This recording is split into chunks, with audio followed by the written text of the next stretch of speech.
At the Bridgeport into position and under its power. So I got it to run quieter.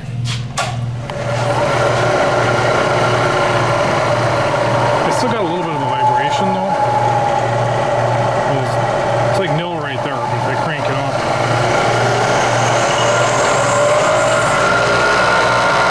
You can hear it on the upper end.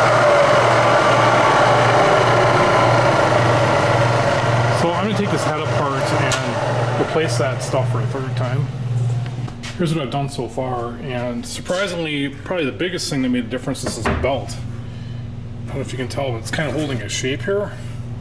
That was making a ton of noise when it's spinning around those cone-like type pulleys. Both bearing retainers were cracked. This one's really hard to see. And then these two big bearings are really bad. These are really bad. I replaced them.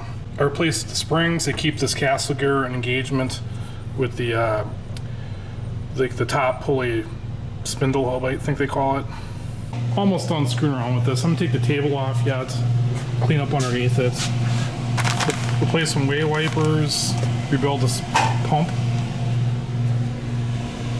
right there. And I gotta go through some of these oil lines because some of them are leaking. But we're almost there, almost ready to start working on hot rods again. I am going to document just how bad this table was. I mean, there's like peck marks everywhere. It's kind of a shame, but at least I didn't do it.